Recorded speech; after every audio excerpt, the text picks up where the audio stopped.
Hello everyone. In the last lecture, we were introduced to the definition of a relation. We started with an ordered pair. An ordered pair is a pair of elements in a specified order, so their order is important. Then we defined Cartesian product of two sets, and then by taking any subset of A cross B, we defined a relation from A to B. Also towards the end, I mentioned that if I have I have a subset of A cross A, where A is a set, then instead of calling it as a relation from A to A, we take a shortcut and we say that it is simply a relation on the set A, because it's understood that in this case the first set is the same as the second set. We are now going to look at various types of relations on a set. So on a set means my first set is going to be the same as the second set. So let me begin with a non-empty set. And suppose I have a relation on the set A. So R is a relation on the set A, and by this I mean R is a subset of A cross A. Now if for this relation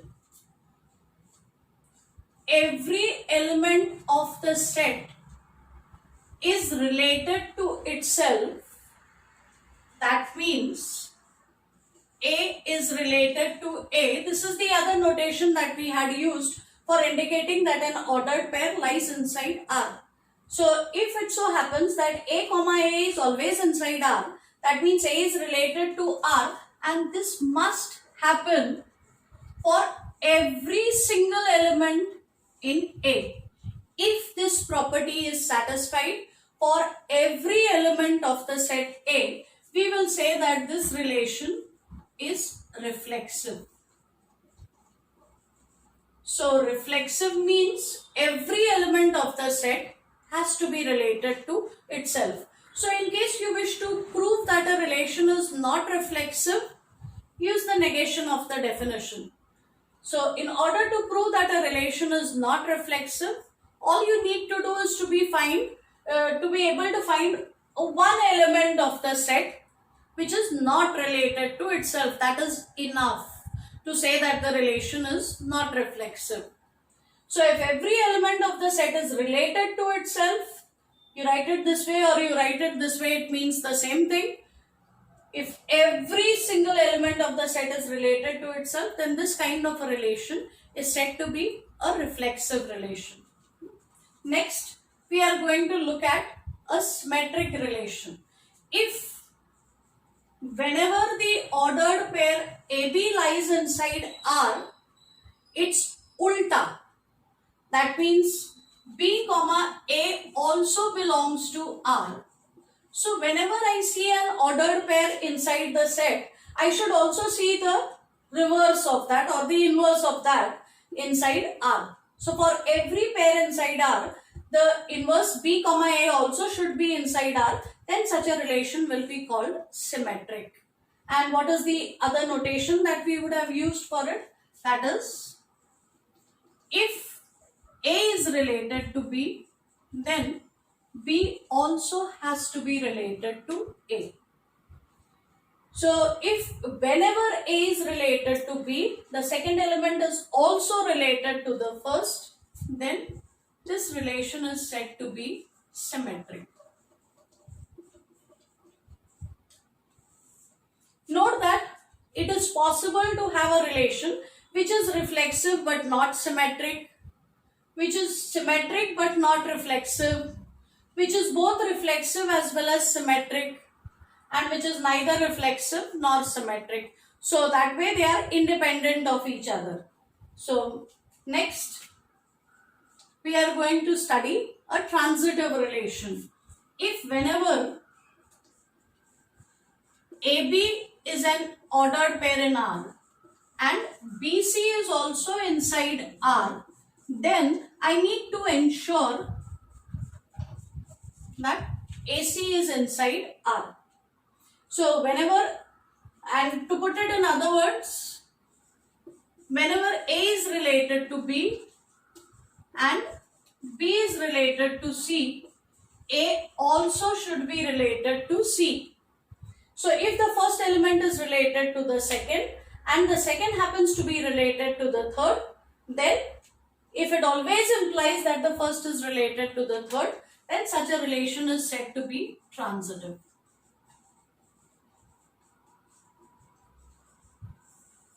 In order to prove that a relation is transitive, we need to prove that whenever the first element is related to the second and second happens to be related to a third element, then the first necessarily has to be related to the third. So in order to prove that a relation is not transitive, you will have to find the triple of elements A, B, C, where A is related to B and B is related to C, but A should not be related to C. So if you wish to prove that a relation is not transitive, then you actually need to find three specific elements in the set for which A is related to B and B is related to C, but A is not related to C. I forgot to mention how to prove that a relation is not symmetric. To prove that a relation is not symmetric, again, you would need to find two specific elements in the set where A is related to B, but the reverse does not happen. So I need to find one pair where A is related to B and B is not related to A. So we have, these are three important relations for us. Other than that, you can look up a few other relations, but these are three main relations that we will come across in algebra. So if I have a relation on a set A and every element of the set happens to be related to itself, it will be reflexive. If whenever the first is related to the second, second is also related to the first, it will be called symmetric.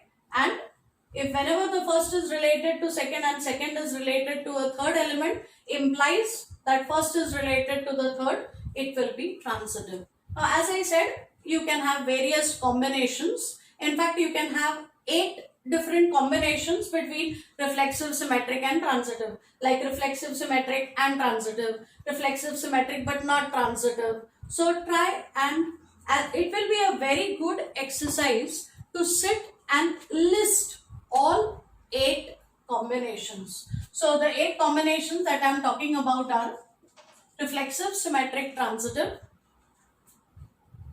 reflexive, symmetric, not transitive, reflexive, not symmetric but transitive, not reflexive, symmetric, transitive.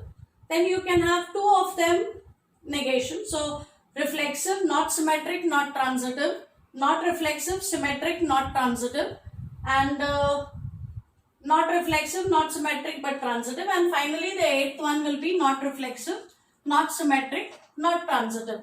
So before you go on to the next topic, try and spend some time on take some finite set so you can actually play around with the ordered pairs and take combinations of all these relations and see if you can come up with at least one example of each type. Now, if I have, so apart from this, it's possible to have all kinds of combinations of these 3 relations, but I'm more interested in the combination where all 3 happen. So if I have a relation which is satisfying all 3 conditions, it is reflexive, it is symmetric as well as it is transitive, then it will be called an equivalence relation. So a relation R on a set A will be called an equivalence relation if it is reflexive, it is symmetric and it is transitive. And before we wind up this lecture, I would like to give you, there are plenty of examples of equivalence relations. All you have to do is to just look up your first year algebra book. But the one that is going to be very significant to us is the congruence modulo relation. So let n be a natural number. Fix this natural number. Define a relation R on the set of integers by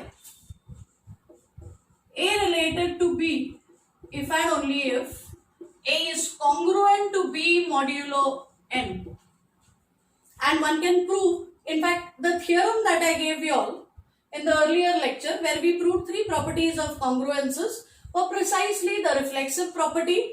In the first property we proved that A is congruent to A.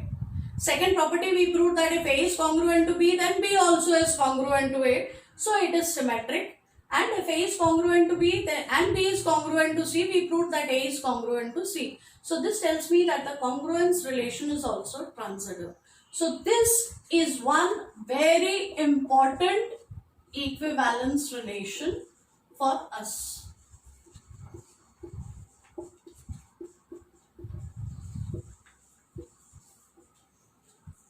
So if I define my relation R on Z as A related to B if and only if A is congruent to B modulo N, then I get an equivalence relation on Z. In the next lecture, we will talk about equivalence classes under a particular relation for elements in that set. Thank you.